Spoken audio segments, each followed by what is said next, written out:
I'm gonna love you.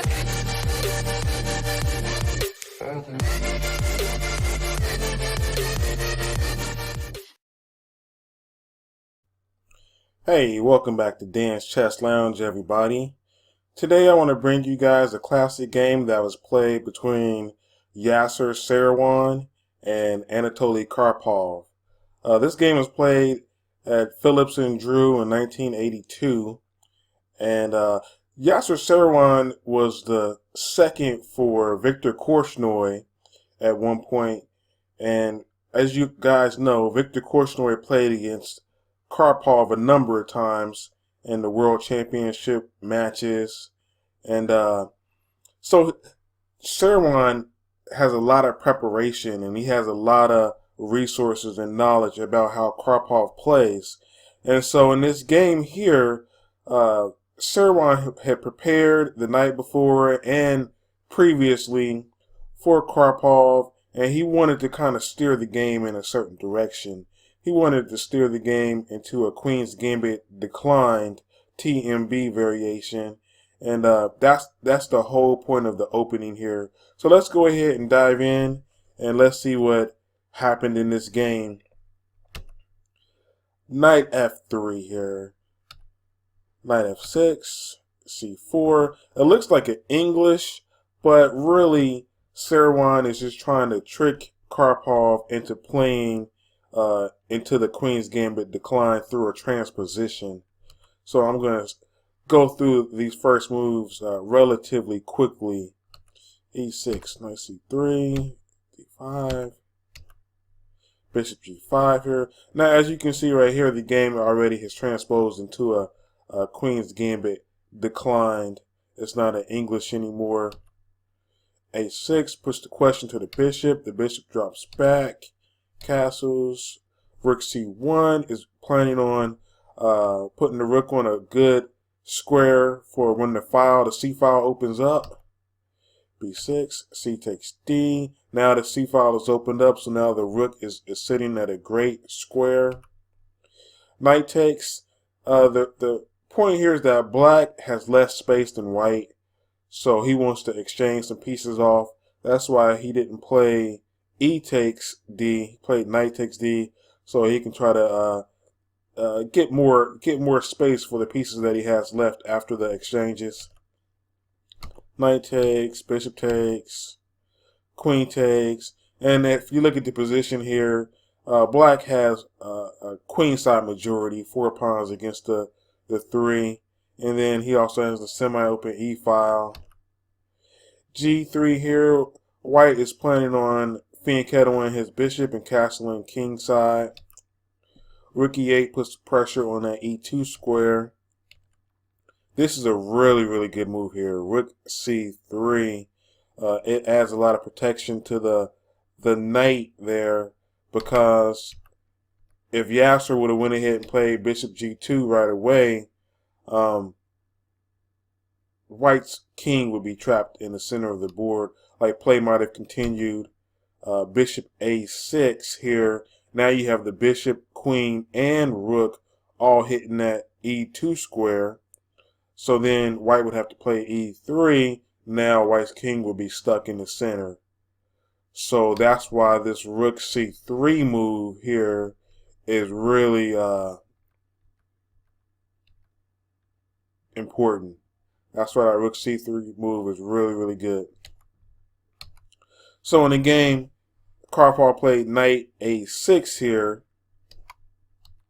If he would have played C5 here, and this is also will show you the importance of that rook C3 move. If he would have played C5 here, then you have D takes C, bishop B7, C takes B, queen takes D4, and now you can see the importance of that rook C3 move, because now the rook gives added protection to the knight, because the E pawn is pinned to the queen and the rook there on the E file. So if that rook wasn't there, then black could have just took bishop takes knight. So that's the importance of that rook C3 move. Okay, let's go ahead and continue with the position.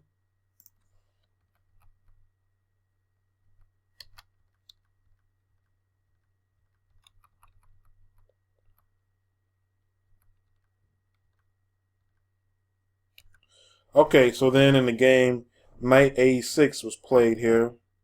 And now white played queen a4. The direct threat is rook e3. Then you have the queen and the rook all eyeing that e8 square. And this is where Karpov made a decisive decision in the game. He's going for a sacrifice, a piece sacrifice here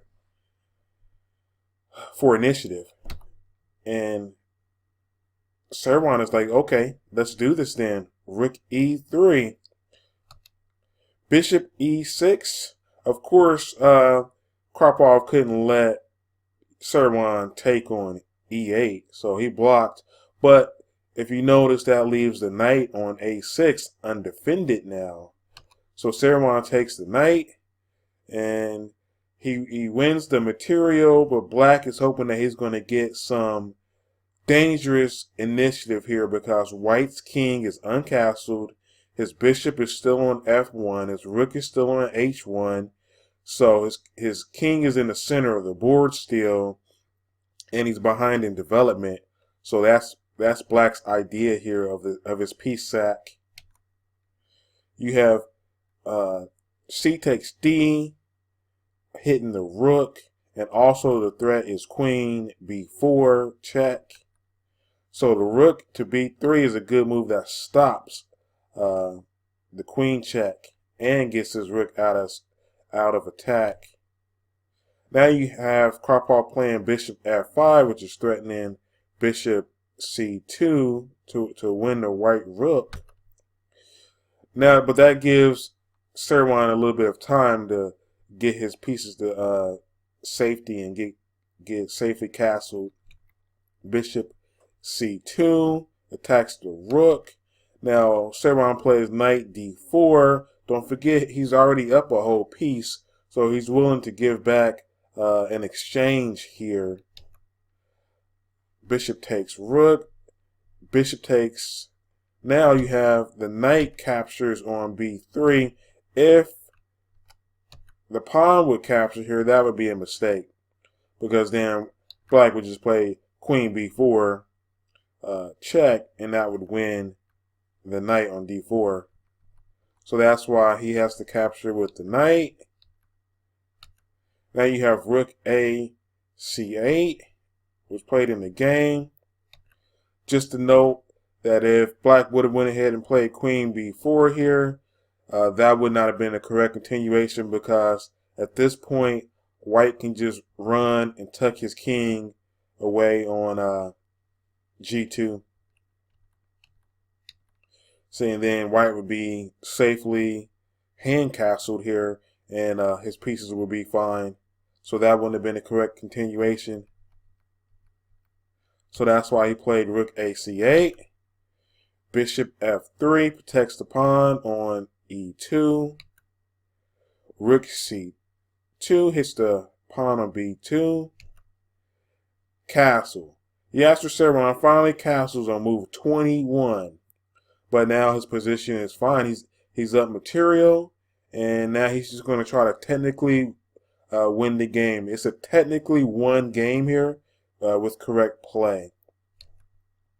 Rook takes b.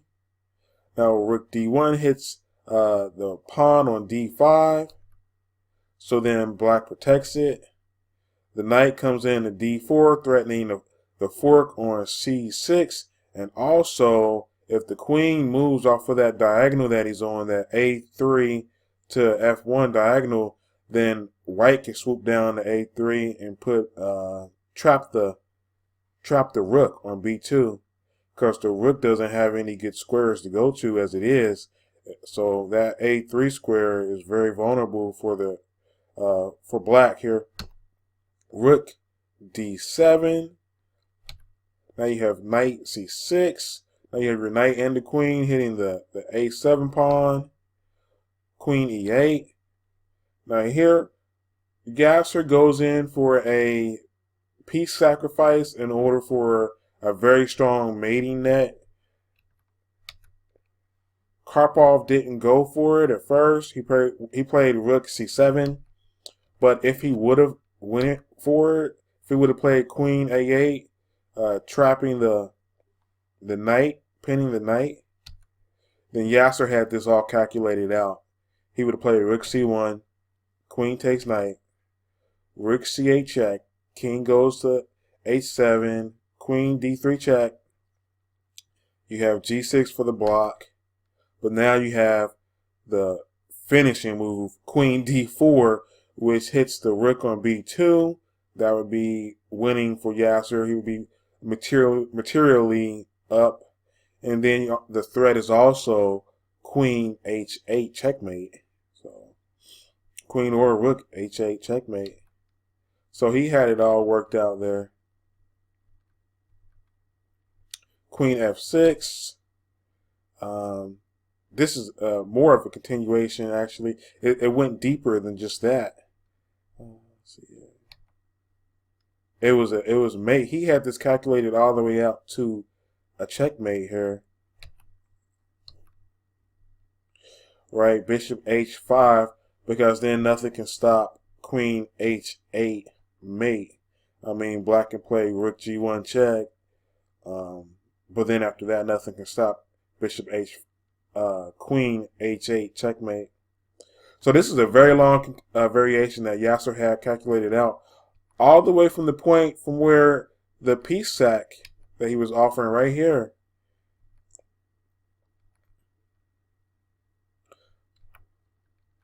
But he didn't play that.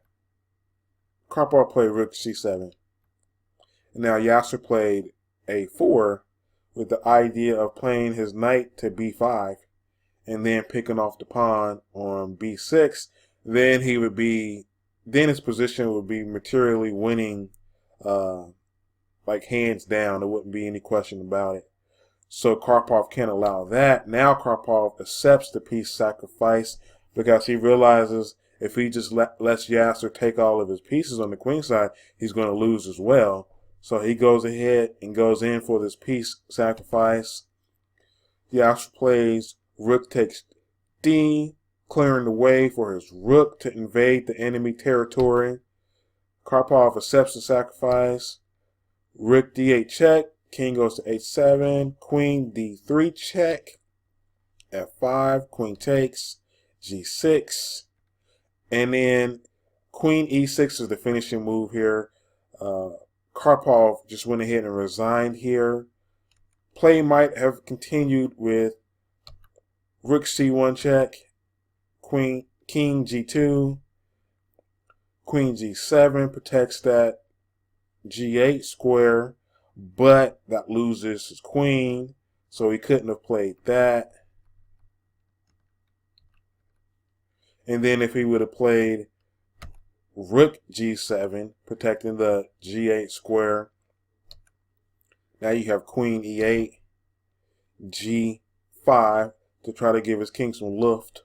But then that falls to bishop e4, rook blocks, and then you have queen g6 checkmate. So this game here was the first time in 27 years that a reigning FIDE world champion lost to an American in tournament competition. So this was a big, big victory for Yasser Seirawan.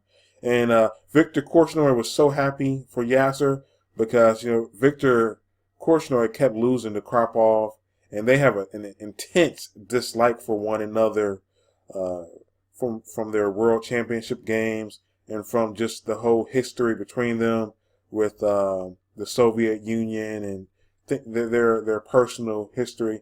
So Victor Korchnoi was so happy that he actually gave Yasser Seirawan a check for $400 and said that Yasser was in a $400 club now that he defeated Karpov. So I thought that was kind of neat, kind of funny too. Okay, guys, I hope you enjoyed the game today. Don't forget to like, comment, and subscribe. Until next time.